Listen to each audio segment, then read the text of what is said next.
স্বাধীনতা দিবসের পূর্ণ শুভেচ্ছা সকল সুপ্রিয় দর্শককে উলুবেড়িয়া টিভির পক্ষ থেকে। প্রতিবেদনটি ভালো লাগলে আপনার একটি লাইক আমাদের কাছে অত্যন্ত গুরুত্বপূর্ণ। আসুন, যদি বাঙালি না লড়ত তবে হয়তো আজও আমাদের স্বাধীনতার সূর্য উদিত হতো না।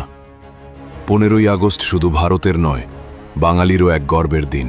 1947 সালের 15ই আগস্ট, সেই দিনটি যখন ব্রিটিশ সাম্রাজ্যের শাসন থেকে মুক্তি পায় ভারত।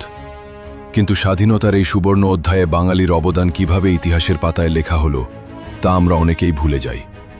আজ সেই অজানা ও গর্বের কাহিনী শোনাবো আপনাদের।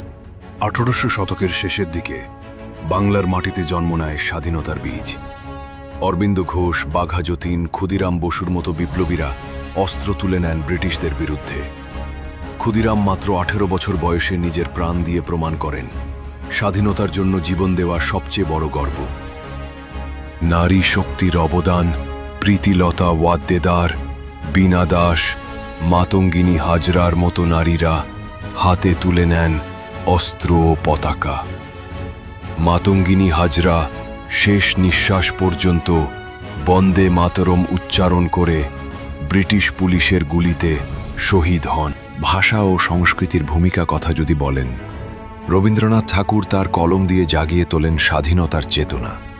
তার লেখা জনগণমন আজ ভারতের জাতীয় সঙ্গীত। গণ আন্দোলন ও রাজনৈতিক সংগ্রামের কথা যদি বলেন, সুভাষচন্দ্র বসু আজাদ হিন্দ ফৌজ গড়ে তোলেন, যার লক্ষ্য ছিল সশস্ত্র বিপ্লবের মাধ্যমে ব্রিটিশদের ভারত থেকে তাড়ানো।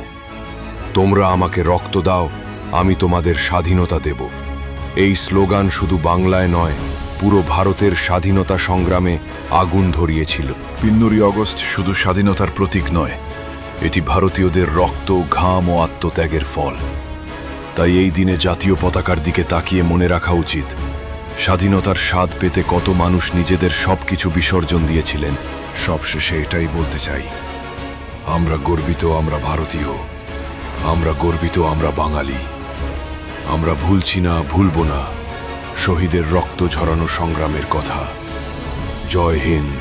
সুপ্রিয় দর্শক, প্রতিবেদনটি যদি ভালো লেগে থাকে আপনারা লাইক, কমেন্ট এবং শেয়ারের মাধ্যমে জানাতে পারেন এই তথ্যের কথা। আপনারা প্রত্যেকে ভালো থাকুন, সুস্থ থাকুন, স্বাধীনতা দিবস উপভোগ করুন।